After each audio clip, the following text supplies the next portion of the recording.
Selamat pagi anak-anak. Bagaimana kabarnya? Semoga sehat-sehat selalu ya. Nah, pertama-tama izinkanlah Ibu mengucapkan panganjali umat, Om Swastiastu. Bertemu kembali bersama Bu Puspa dalam pelajaran Pendidikan Agama Hindu dan Budi Pekerti di kelas 6. Nah, hari ini Ibu akan membahas materi tentang Bhagavad Gita. Nah, adapun yang kita bahas adalah isi kitab Bhagavad Gita. Nah, yang minggu lalu Ibu sudah sampaikan sedikit bab-bab Bhagavad Gita, isinya berapa sloka. Nah, sekarang Ibu akan jelaskan isi dari masing-masing bab tersebut. Dan yang kedua, Ibu akan membahas nilai-nilai yang terkandung dalam Bhagavad Gita. Baik. Bagian pertama adalah isi kitab Bhagavad Gita. Nah, ajaran Bhagavad Gita bermaksud untuk menyelamatkan manusia dari kebodohan kehidupan duniawi. Bhagavad Gita juga mengandung maksud untuk melepaskan manusia dari penderitaan. Nah, kenapa dikatakan begitu? Karena di dalam kitab Bhagavad Gita berisikan wejangan-wejangan atau nasihat-nasihat yang akan bisa dan ataupun yang akan mampu menyelamatkan manusia itu dari kebodohan. Nah, sampai di sana bisa paham anak-anak? Baik, kita lanjut. Nah, adapun isi kitab Bhagavad Gita bab pertama berisikan 47 sloka, yaitu mengenai Arjuna dalam keraguan. Nah, di sini Arjuna merasa ragu untuk melawan kakak-kakaknya yang disebut 100 Korawa itu di dalam perang. Nah, akhirnya Sri Krishna lah yang memberikan nasihat kepada Arjuna supaya bisa melawan kakak-kakaknya demi apa? Demi kebenaran. Nah, bab 2 berisikan 72 sloka tentang teori Samkhya dan pelaksanaan yoga. Bab 3 berisikan 43 sloka, yaitu tentang karma yoga. Di bab 4 berisikan 42 sloka tentang jalannya pengetahuan. Ya, tentunya pengetahuan suci ya. Nomor 5 yaitu bab 5 berisikan sloka 29. Jadi sebanyak 29 sloka, yaitu tentang melepaskan diri dari ikatan. Nah, apa yang terfikir dari pikiran kalian mendengar melepaskan diri dari ikatan? Yaitu moksa ya. Nah, bab 6 berisikan 47 sloka, yaitu tentang yoga yang sejati. Di bab 7 berisikan 30 sloka, berisikan tentang Tuhan dan dunia. Di bab 8 sebanyak 28 sloka mengenai tentang jalannya evolusi dari kosmos. Di bab 9 berisikan 34 sloka, yaitu tentang Tuhan melebihi dari ciptaannya. Bab 10 berisikan 42 sloka, yaitu tentang Tuhan adalah sumber dari segalanya. Jadi yang menentukan semuanya itu adalah Tuhan, atau dalam agama Hindu disebut Ida Sangyang Widiwasa. Nah, di bab 11 berisikan 55 sloka. Di sana mengenai tentang Arjuna berkata. Nah, jadi percakapan Arjuna lebih banyak di sana ya.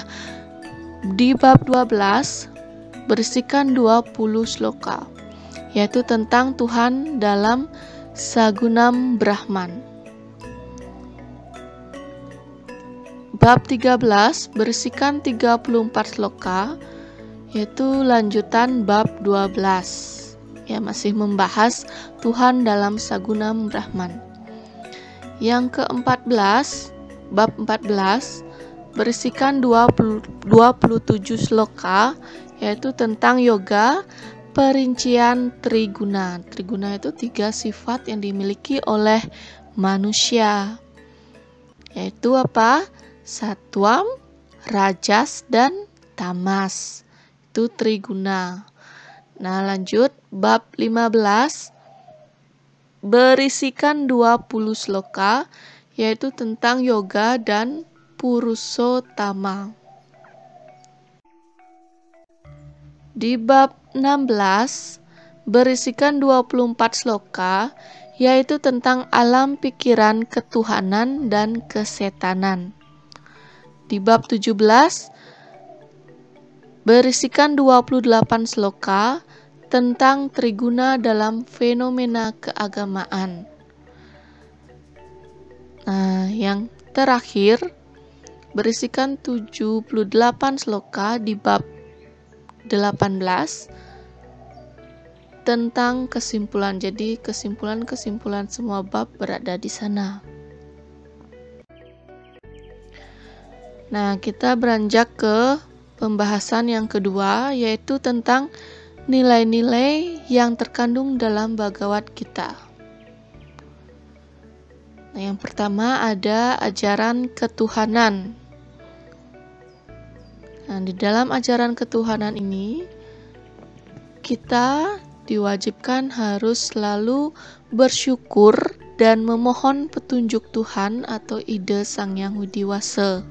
Nah, ketika kita punya masalah, ketika kita punya kekurangan, kita harus tetap bersyukur.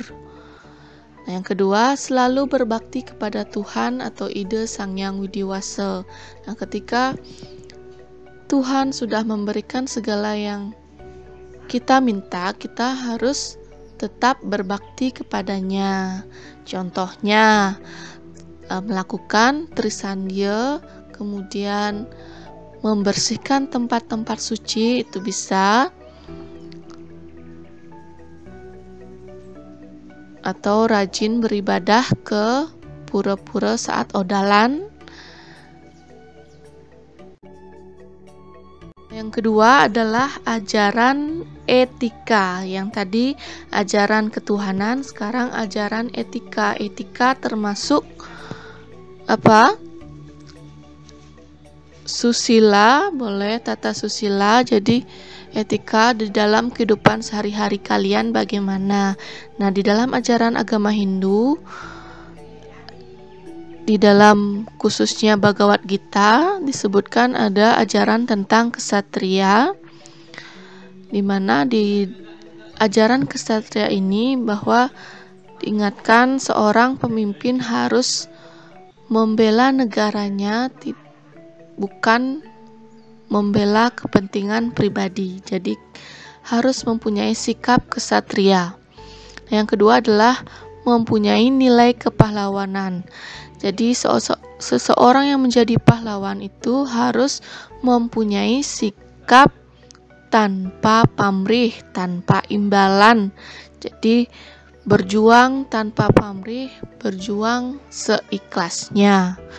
Kemudian yang ketiga ada ajaran kesetiaan, seperti Arjuna yang setia mendengarkan nasihat-nasihat gurunya yaitu Sri Krishna dan menjalankannya.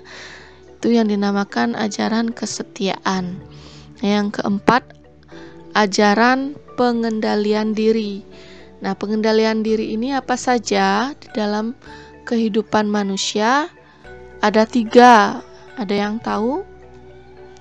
Nah, jadi ajaran pengendalian diri ini di dalam manusia ada pengendalian pikiran, pengendalian perkataan, pengendalian perbuatan.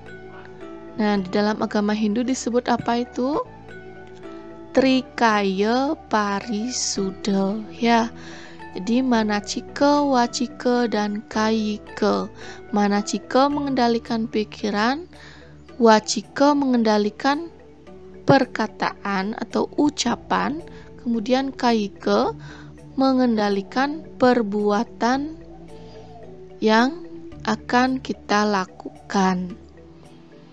Nah, yang kelima ada etos kerja atau kedisiplinan.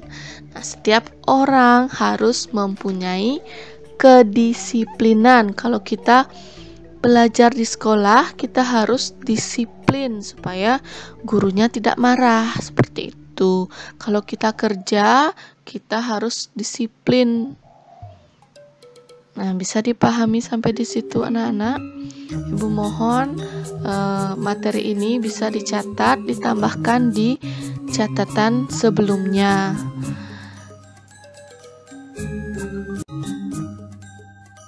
Nah, itu saja yang bisa Ibu sampaikan hari ini. Ibu mohon maaf apabila ada kesalahan. Ibu ucapkan terima kasih karena anak-anak sudah menonton video ini dengan baik. Jangan lupa subscribe dan share channel ini atau video ini jika kalian merasa video ini bermanfaat bagi orang lain. Nah, akhir kata Ibu tutup dengan Parmesanti. Om Santi Santi Santi Om.